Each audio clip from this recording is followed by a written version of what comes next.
and welcome everybody to this review of the highly awaited Threezero DLX Transformers Revenge of the Fallen Optimus Prime. Now, for those of you looking to add this guy to your collection, he's currently available and in stock right now over at Showzy. So for that, of course, I shall pack a link down in the description box below. And honestly, I've just been super pumped to actually get this review out. You guys all know the Bayverse Prime is the Optimus that I grew up with as a child, and to get this figure, which is potentially the best representation we've ever seen released of him, I just knew that I had to add him to the collection. And honestly, when I got my dispatch notice for this, I was literally jumping with joy. I've been counting down the days, and it's suffice to say that he did not let me down at all. Now, not only is the actual figure himself really well done, but he will in fact be able to combine with Threezero's upcoming DLX Jetfire in order to, of course, form Jet-powered Prime. Now, I can only imagine what a sight to behold that's going to be, considering how awesome this Optimus is, and to see one of the first high-end representations of Jetfire also is going to be super awesome. But of course, before we touch base with Prime himself, we'll take a very quick look here at his accessories. Now, considering this is inspired by Revenge of the Fallen, we do in fact receive two ion blasters here.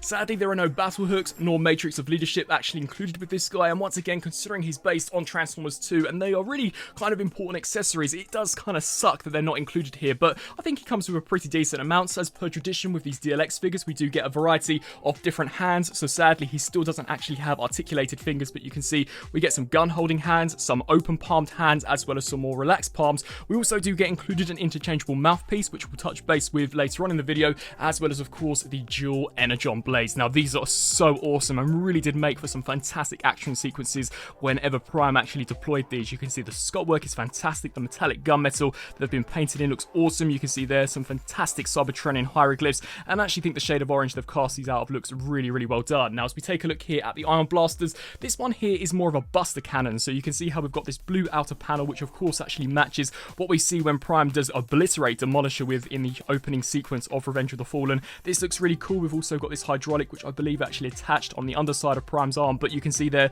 fantastic detailing. I do believe these are in fact supposed to be formed out of the actual gas cans of Prime, but you can see some fantastic looking sculpt work, as well as once again paintwork. And if you wish to actually give this guy a more generic pair of iron blasters, you can in fact actually remove this in order to kind of get away from that buster cannon look. Both of them are exactly the same in terms of molding as well as sculpting. So without further ado, let's actually take a look at the main event himself, Optimus Prime. Now, for those of you who have seen some of my previous collection videos, you guys know that I do in fact actually own the Dark the Moon 3A premium scale Dark the Moon Optimus. So when this guy was announced, I was wondering how Threezero would in fact be able to top that, especially at a much smaller scale. But I definitely think they've been incredibly successful. This guy does come out, I believe, 6 years after the actual initial release of that premium Optimus, and in regards to articulation, honestly, it's just night and day. This new DLX version absolutely knocks it out of the park, especially also in regards to detail as well as paint. Now, as we take a closer look here at the head sculpt, honestly, that is just remarkable. The attention to detail in the actual eyelids alone is just spectacular. You can see there,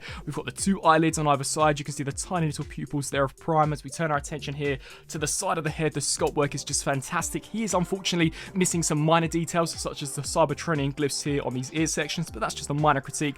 What is otherwise a fantastic looking piece. You can see the sculpt as well as paint looks really awesome. As we turn our attention here to the windscreen, once again, considering this is the Revenge of the Fallen look, we don't in fact actually get the abdomen section, although I do imagine that may in fact come with a later release. You can see there we've got the Autobot insignia slap bang there in the center, some fantastic flame detailing scattered throughout these pieces, as well as a really nice silver metallic wash. You can also see here for these side view doors, these look fantastic with the actual mirrors attached to them as well. That looks super impressive. Even as we take a look at him here from a bird's eye perspective, you can see the singed effect there to the smokestack, some really awesome sculpt work.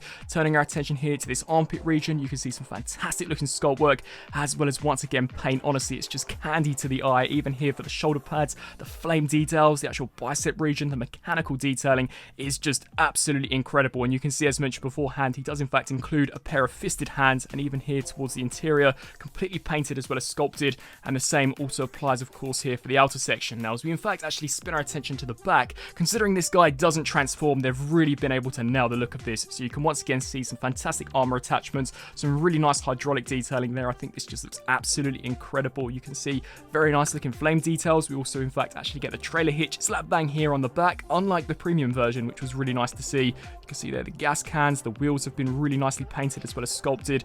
And then turning our attention down to the lower section once more, you can see some of that fantastic mechanical detailing all picked out there with a super nice gunmetal. And then as we turn our attention to the foot design, this just looks as if though it's been pulled directly from the movie. Honestly, they've done such an exquisite job. Truly a masterpiece. This guy looks incredible. Now, not only is he a fantastic looking piece, but he also poses probably the best out of all of the DLX figures that we've seen so far. So in regards to the head sculpt, of course, we do get a ball joint for the head as well as for the neck, which allows for a fantastic range going all the way backwards. He can, of course, look down to a terrific degree, side to side, as well as rotate left to right, although you will want to be slightly cautious here of this actual chin section. Here for the arms, we do in fact actually get a butterfly joint, so this can crunch forwards and backwards. And if I actually show you how that looks here from the back perspective, it does in fact actually expose some more sculpt as well as paintwork, which is just terrific. Of course, these actual side doors are indeed on ball joints, so this can manipulate out of the way. Here for the shoulders, this section is on a ball joint as well as a hinge, so you can get this out of the way, really collapse this section in order to arch this here all the way up, which once again is just fantastic. We also do get a rotation here at the bicep. This section, for whatever reason, can in fact actually hinge out of the way. We do get a double joint here at the elbow, which is once again reinforced by die cast, which is fantastic. A double ball peg where the wrists are concerned, which allows for a terrific degree there. That is really, really awesome. And in order to actually prep for the torso articulation, you are supposed to take these sections, just compress them in like so, and take these headlights and just split them there. Take these gold prongs, bring them to the front, and you can in fact actually crunch prime all the way forwards, which is just terrific. As we spin our attention here to the back, much like the Bumblebee DLX Prime, that reveals some fantastic spinal as well as internal detailing. That is just absolutely mesmerizing. I'll showcase how that does function here from the back, so you can see it's 3 individual segments that when pulled forward do in fact overlap one another, and that is just so cool in my opinion. Really, really amazing engineering on this guy. As mentioned beforehand, all of these segments here are in fact individually articulated, so we can hinge these back and forth, we can hinge these sections around. These pieces here are on a hinge joint as well as a ball joint, and the same also applies here for the headlights, although surprisingly we also do get a separate hinge joint here for the actual silver section itself. Now, I'm not entirely sure whether or not there is a main waist joint. I have in fact actually tried to rotate this section and it doesn't want to budge, so I'm just going to say that the main actual rotation joint for the torso is here at the upper diaphragm, so this can rotate left to right as well as tilt side to side, and once again can crunch forwards and backwards. Now, as we turn our attention here to the actual lower section of the leg, you are going to want to in fact actually take this section here, hinge this section down. We can then take these wheels, lift those up gently, and in fact extend that out. Now, much like Bumblebee Prime, these are indeed on drop down hips, so you can ratchet that section down, which allows you to kick the leg all the way up, which is just absolutely fantastic. Of course, these can hinge back. These pieces here are also on ball joints, so will accommodate that range of motion. He can, of course, do the splits to not the greatest degree, sadly, but personally, I think that's more than adequate for some of the poses that you may wish to get him in. This wheel is, in fact, on a ball joint as well, so you can hinge that around if you wanted to. We do, of course, get a rotation here at the actual upper thigh, as well as, of course, a double joint here at the knee. Now, before we actually take a look at this, you are, in fact, going to want to hinge this out to the side, lift this section up, which will allow you to crunch this here all the way back, which once again is fantastic. Much like the torso, it reveals some fantastic detailing, and all of this is reinforced by die cast, which is just great. And then finally, as we turn our attention down to the lower region, these wheels here are in fact on ball joints, so it can rotate, as so can this section, so it can hinge out to the sides. You're in fact actually supposed to take this entire foot here and in fact extend it, which allows you to tilt it forward, tilt it backwards, of course rock it side to side to a phenomenal degree. We can also take this blue piece, lift this up, and in fact actually flap the toe up, which once again is just remarkable. And there may in fact actually be some areas of which I'm skipping over, as Threezero truly have done an exquisite job in making some of the most tiniest components actually fully articulated. So overall, fantastic. Definitely leagues above what we actually saw from the original premium version, and considering this guy does the articulation better than his considerably larger counterpart,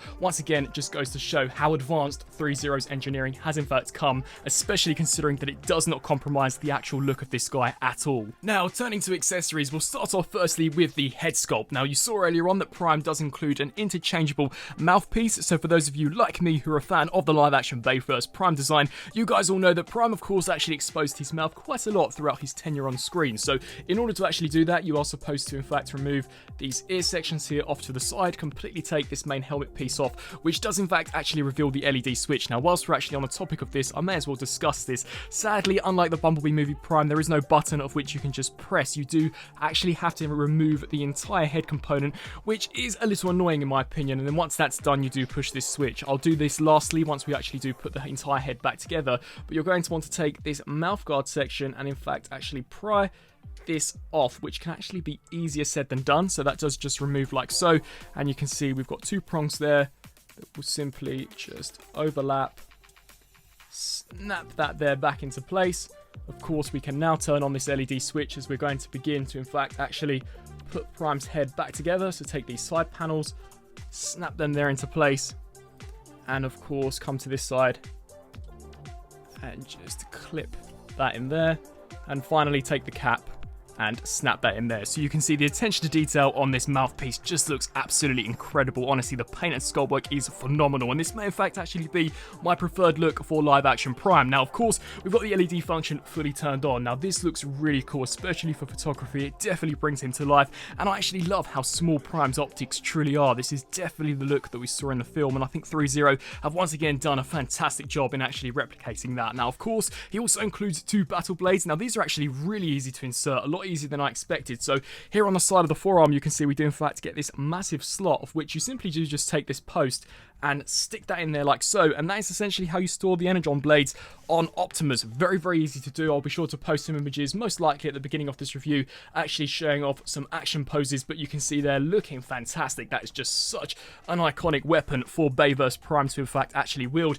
And in regards to the ion blasters, to be honest with you, it is a little tricky. So seeing as this guy does have removable hands, I personally would recommend actually wedging their fingers on prior to actually putting them onto the figure. So just to demonstrate, you are supposed to sort of wrap this section here. So I'd recommend sort of flexing the thumb and then begin to push this here down, groove that into place, snap that in there, and then if we just wriggle this blade out, once again take your time whilst doing this as you don't want to break the actual plastic, we can then pop off the fisted hand. Now this does take quite a considerable amount of force to actually get popped on there, but just wriggle this section on, and there you've got Prime there with one of the iron blasters. I won't actually put myself through the pain of showcasing the installation of the other one, as it is exactly the same as this side, but that looks really, really awesome. And once again, I'll very quickly show you how the almost Buster Cannon mode does look on this figure. So just take this here, slide that in there, and you can see how it does fit seamlessly along the forearm. Once again, looking fantastic, and how that hydraulic does sit on the underside of the arm. Once again, just such an exceptional piece. This really is an awesome version of Optimus. Turning here to some very quick comparisons, we've got the Threezero Revenge of the Fallen Optimus Prime compared next to what was the best DLX figure that we've gotten released so far, that being the Bumblebee movie DLX Prime. And just considering Bayverse Prime is my favourite design for this character, I'm of course going to say that the new version does in fact dethrone in the previous version, but honestly that B-movie Optimus is just so awesome. Both of these are really nicely done, and it is indeed really interesting to see an evolution of the live action movie Prime design. Now, will Threezero in fact actually make a DLX version of their Night Prime? I guess we'll just have to wait and see, but if they do, I'm pretty certain that it will be just as awesome as both of these figures. And for those of you wondering how this DLX Threezero Prime would scale with the likes of the MPM, here we've got him next to Ironhide, Rescue Pioneer Ratchet, MPM Jazz, and finally movie masterpiece Bumblebee. So some final thoughts here for this Threezero DLX Transformers Revenge of the Fallen Optimus Prime. Overall, in regards to detail, this guy, as per tradition with Threezero, is absolutely fantastic. It truly does knock it out of the park. As mentioned beforehand, I was rather skeptical as to how they would manage to top their considerably larger premium scale Dark of the Moon Optimus, but they've absolutely done that here with this DLX version, especially in regards to articulation. The engineering that actually has gone into this guy is fantastic. The joints move so seamlessly. Honestly, there are in fact actually no noticeable joints on this guy. He truly does look, upon first glance, like a statue, but he composed probably one of the best that we've seen throughout the entire DLX line, which is truly saying something, as the line as a whole has been terrific. I think the materials used are fantastic, the plastic all feels great, the paint is top notch, and the use of diecast once more not only adds a great weight to the figure, but also once again reinforces some of those joints that perhaps you'd be slightly hesitant to actually move on a premium collectible. I think he comes with a pretty decent range of accessories. As mentioned beforehand, I would have loved to have seen the inclusion of the battle hooks or the Matrix of Leadership, but as it stands, the ion blasters as well as the battle blades are pretty decent, and I absolutely love that we can in fact actually swap the faceplate out for either the battle mask or of course the mouthpiece. That really does look fantastic, and I think the cherry on top truly are those light up eyes. It really does bring this guy to life, and considering that this figure is in fact going to be compatible with their upcoming DLX Jetfire is just phenomenal. I cannot wait to see how this does turn out once he becomes jet powered Prime. It's just going to be such a sight to behold, and as you may have seen in the actual size comparison segment of this review, he does in fact actually scale pretty nicely with movie masterpiece figures. So for those those of you who just wish to have this as the definitive representation of Prime in your collection, then I absolutely think he's gonna be. He looks really awesome with some of those other masterpiece figures, and of course even third-party figures if you really wanted to. And in regards to price point, I actually think he's one of the most reasonably priced premium collectible Optimus Prime figures out there on the market, especially considering how well made and how awesome that detail truly is. And so, with all that being said, he is of course available and in stock right now over at Shows These stores. So for that, of course, I shall pack a link down in the description box below. I'd love to know down in the comments on what you guys thought of both the figure as well as the review. And as always, I thank you guys all so much for watching. Until my next review, I'll see you then. Thanks for watching.